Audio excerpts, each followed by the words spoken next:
Imagine sitting in your room talking to people in distant lands. Imagine hearing world events as they happen. Listening to far-off places with strange names. Imagine hearing a voice crackle through the air calling you. Come, talk, be a friend. It's your world out there. Say hello. Hello, I am WG4Y. Hi, I'm KB1KJC. That's Kilo Bravo 1, Kilo Juliet Charlie. Early attempts at sending voices over the air were unintelligible, but on December 24th, 1906, Reginald Fessenden shocked radio operators all across the North Atlantic who heard his voice coming from their radios, saying hello to them and wishing them Merry Christmas. Fessenden's historic feat caused inquisitive hobbyists to join those experimenting with this new technology called radio.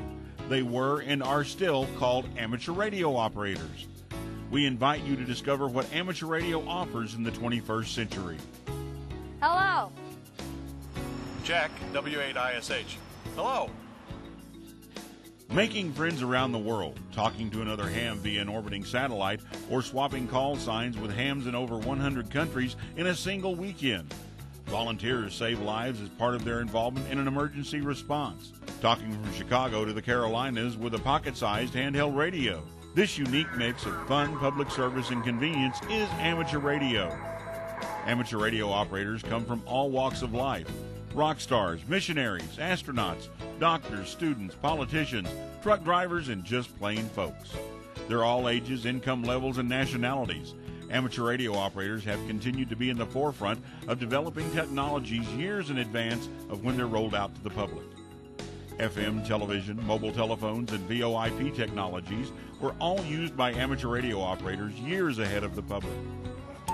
Whether the preference is Morse code, voice communication, or computerized messages, amateur radio is where an average person can, using their own gear, talk freely across town or around the world to others. Hello. Hello, I am DL1 BDF Delta Lima 1 Bravo Delta Florida. Basic study materials for passing the FCC test and getting your first license usually cost less than $40. There are also license classes held by many local groups for people who want more personal help. If possible, taking part in one of these classes is the best way to go, but there's even an online course you can take if you prefer. Once you have your first license, it usually costs less than $200 to get your first radio and start saying hello.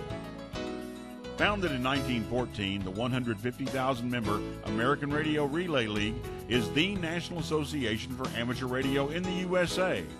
Other countries have their own national organizations. The ARRL is a primary source of information about what is going on in the ham radio world.